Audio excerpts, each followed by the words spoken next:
নমস্কাৰ বন্ধু বান্ধৱীসকল এক্সামপেডিয়া অসম চেনেলটোলৈ আপোনালোক সকলোকে স্বাগতম জনাইছোঁ। আজি আমি Assam polity part 3 MCQ discussion কৰিবলৈ আগবাঢ়িছোঁ। এই কোৱেশ্চনবোৰ আপোনালোকৰ আগন্তুক আসাম টেট এপিএসসি এডিআৰই বা আসাম পুলিচৰ কাৰণে আপোনালোকৰ সুবিধা হ'ব। গতিকে আহক আজিৰ ভিডিঅ'টো আৰম্ভ কৰোঁ। আজিৰ প্ৰথম কোৱেশ্চনটো হৈছে who was the last governor of Assam appointed by British. ব্ৰিটিছে এপইণ্ট কৰা অসমৰ প্ৰথমজন গভৰ্ণৰ কোন আছিল? ইয়াৰ উত্তৰটো হৈছে ছাৰ মোহাম্মদ সালেহ আকবৰ হায়দৰী। নেক্সট কুৱেশ্যনটো হৈছে which former chief minister of Assam was also' the governor of Mizoram. অসমৰ কোনজন মুখ্যমন্ত্ৰী মিজোৰামৰ গভৰ্ণৰ হিচাপে কাম কৰিছিলে? ইয়াৰ উত্তৰটো হৈছে হিতেশ্বৰ শইকীয়া। নেক্সট কুৱেশ্যনটো হৈছে there are how many legislative assembly constituencies in Assam. অসমত কিমানখন বিধানসভাৰ আসন আছে? ইয়াৰ উত্তৰটো হৈছে 126। নেক্সট কুৱেশ্যনটো হৈছে who was the first chief minister of Assam to form a non Congress government. অসমত কোনজন প্ৰথম কংগ্ৰেছ মুখ্যমন্ত্ৰী হৈছিলে? ইয়াৰ উত্তৰটো হৈছে গোলাপ বৰবৰা। নেক্সট কুৱেশ্যনটো হৈছে Golap Borbora was also' a member of Rajya Sabha. What was his time line of years as Rajya Sabha member. Golap Borbora ৰাজ্যসভাৰ মেম্বাৰো হৈছিলে। তেওঁ ৰাজ্যসভা মেম্বাৰ হোৱা সেই সময়খিনি কোনখিনি আছিলে? উত্তৰটো হৈছে 1968 পৰা 1972 লৈকে তেওঁ ৰাজ্যসভাৰ মেম্বাৰ হৈ আছিলে। নেক্সট কুৱেশ্যনটো হৈছে which chief minister of Assam was also' the speaker of Assam legislative assembly once. কোনজন অসমৰ মুখ্যমন্ত্ৰীয়ে এবাৰৰ বাবে অসম বিধানসভাৰ অধ্যক্ষ পদ লাভ কৰিছিলে? ইয়াৰ উত্তৰটো হৈছে মহেন্দ্ৰ মোহন চৌধুৰী। নেক্সট কুৱেশ্যনটো হৈছে which constituency of Assam legislative assembly is numbered as first in Assam.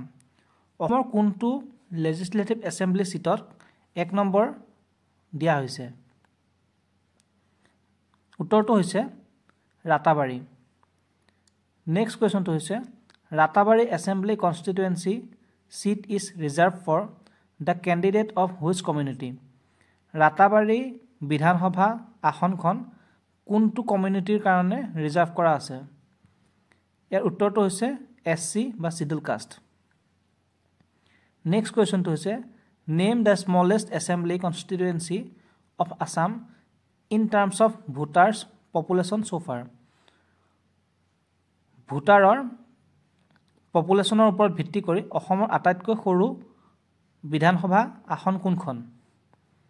ইয়াৰ উত্তৰটো হৈছে থাওৰা। নেক্সট কুৱেশ্যনটো হৈছে name the largest assembly constituency of Assam in terms of voters population চ'ফাৰ। ভোটাৰৰ পপুলেশ্যন অনুসৰি আটাইতকৈ ডাঙৰ এছেম্বলি কনষ্টিটুৱেঞ্চি বা বিধানসভা আসন কোনখন? ইয়াৰ উত্তৰটো হৈছে দিছপুৰ। নেক্সট কুৱেশ্যনটো হৈছে হুইচ ডিষ্ট্ৰিক্ট কাম under the autonomous district Lok Sabha constituency. কোনবোৰ ডিষ্ট্ৰিক্ট অট'নমাছ ডিষ্ট্ৰিক্ট লোকসভা কনষ্টিটুৱেঞ্চিৰ আণ্ডাৰত আহে?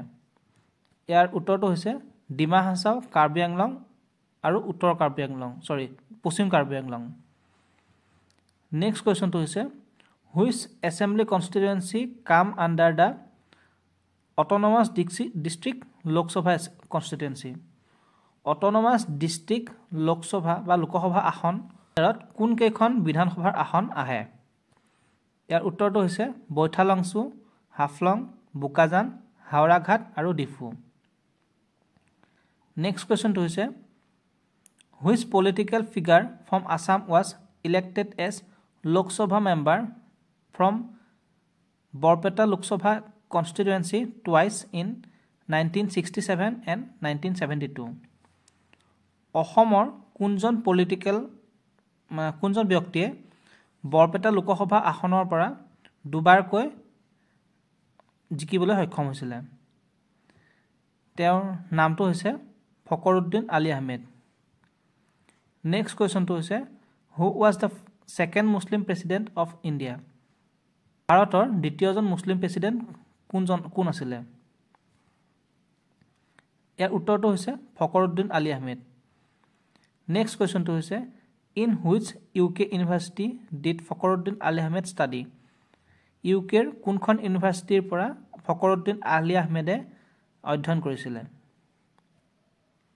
ইয়াৰ উত্তৰটো হৈছে কেম্ব্ৰিজ ইউনিভাৰ্চিটি নেক্সট কুৱেশ্যনটো হৈছে in which high court did Fakhruddin Ali Ahmed start practicing law Fakhruddin Ali আহমেদে কোনটো হাইকোৰ্টৰ পৰা বা কোনখন হাইকোৰ্টৰ পৰা তেওঁৰ ল প্ৰেক্টিচ কৰিছিলে ইয়াৰ উত্তৰটো হৈছে লাহোৰ হাইকোৰ্ট নেক্সট কুৱেশ্যনটো হৈছে during the tenure of which chief minister of Assam was the Assam official language act 1960 passed কোনজন মুখ্যমন্ত্ৰীৰ দিনত অসম অফিচিয়েল লেংগুৱেজ এক্ট 1960 পাছ হৈছিলে ইয়াৰ উত্তৰটো হৈছে বিমলা প্ৰসাদ চলিহা নেক্সট কুৱেশ্যনটো হৈছে Gopinath Bordoloi was the headmaster of which Guwahati based high school for a short period of time in his early years Gopinath বৰদলৈয়ে গুৱাহাটীত থকা কোনখন হাইস্কুলৰ হেডমাষ্টাৰ হিচাপে কাম কৰিছিলে ইয়াৰ উত্তৰটো হৈছে সোণাৰাম হাইস্কুল নেক্সট কুৱেশ্যনটো হৈছে in which year was Assam separated from Bengal politically for administrative purpose by the British কোনটো বৰ্ষত অসমক বেংগলৰ পৰা ব্ৰিটিছে ভাগ কৰিছিলে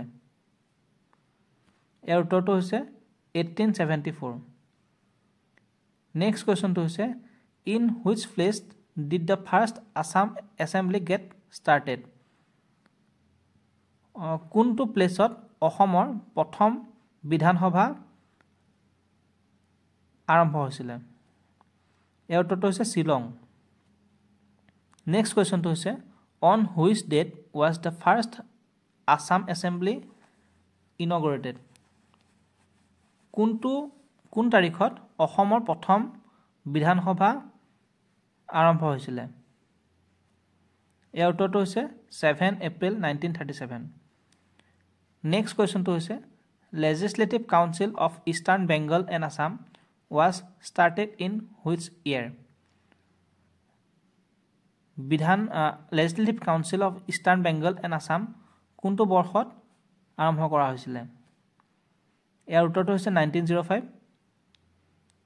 নেক্সট কুৱেশ্যনটো হৈছে after the first provincial election in Assam which party became the single largest party by mandate first provincial election অসমত হোৱাৰ পাছত অসমত কোনটো পাৰ্টিয়ে আটাইতকৈ বেছি আসন লাভ কৰিবলৈ সক্ষম হৈছিলে ইয়াৰ শুদ্ধ উত্তৰটো হৈছে ইণ্ডিয়ান নেশ্যনেল কংগ্ৰেছ নেক্সট কুৱেশ্যনটো হৈছে who was the leader of Assam's first provincial assembly অসমৰ প্ৰথম প্ৰভিন্সিয়েল এছেম্বলিৰ লিডাৰ কোন আছিলে উত্তৰটো হৈছে গোপীনাথ বৰদলৈ নেক্সট কুৱেশ্যনটো হৈছে the first provincial government under Syed Mohammed Saadullah lasted only 1 year and 170 days how did this government fall Syed Mohammed ছাদুল্লাৰ চৰকাৰ কেনেকৈ ভংগ হৈছিলে ইয়াৰ উত্তৰটো হৈছে বাই নো কনফিডেন্স মোচন নেক্সট কুৱেশ্যনটো হৈছে which acting governor of Assam became the chief জাজ অফ আছাম হাইকোৰ্ট আফটাৰ ইণ্ডিপেণ্ডেন্সৰ পিছত অসমৰ কোনজন প্ৰথম গভৰ্ণৰে অসম হাইকোৰ্টত চিফ জাজ হিচাপে কাম কৰিছিলে ইয়াৰ উত্তৰটো হৈছে sir Ronald Francis Lodge next কুৱেশ্যনটো হৈছে which former governor of Assam also' served as first high commissioner to Pakistan from 1947 to 1949 অসমৰ কোনজন গভৰ্ণৰে পোনপ্ৰথমবাৰৰ বাবে পাকিস্তানৰ হাই কমিশ্যনাৰ হিচাপে কাম কৰিছিলে ইয়াৰ উত্তৰটো হৈছে শ্ৰী প্ৰকাশ নেক্সট কুৱেশ্যনটো হৈছে which former governor of Assam was also the governor of Madras and governor of Bombay অসমৰ কোনজন গভৰ্ণৰে মাদ্ৰাজ আৰু বম্বেৰো গভৰ্ণৰ হিচাপে কাম কৰিছিলে ইয়াৰ উত্তৰটো হৈছে শ্ৰী প্ৰকাশ নেক্সট কুৱেশ্যনটো হৈছে two former PM of India were elected from Allahabad Lok Sabha constituency which former governor of Assam was later elected from this Lok Sabha constituency as the first MP in 1952 1952 অসমৰ কোনজন former গভৰ্ণৰে Allahabad Lok Sabha সমষ্টিৰ পৰা জিকিবলৈ সক্ষম হৈছিলে ইয়াৰ উত্তৰটো হৈছে শ্ৰী প্ৰকাশ নেক্সট কুৱেশ্যনটো হৈছে শ্ৰী প্ৰকাশ graduated from which prestigious UK university Shri প্ৰকাশে কোনখন প্ৰেষ্টিজিয়াছ UK ইউনিভাৰ্চিটিৰ পৰা গ্ৰেজুৱেট ডিগ্ৰী লাভ কৰিছিলে ইয়াৰ উত্তৰটো হৈছে কেম্ব্ৰিজ ইউনিভাৰ্চিটি বন্ধু বান্ধৱীসকল আজিলৈ ইমানেই আপোনালোকে যদি ভিডিঅ'টো ভাল পাইছে তেনেহ'লে লাইক কৰিব কমেণ্ট কৰিব আৰু বন্ধু বান্ধৱীসকলৰ মাজত ভিডিঅ'টো শ্বেয়াৰ কৰিব গতিকে আজিলৈ ইমানেই ধন্যবাদ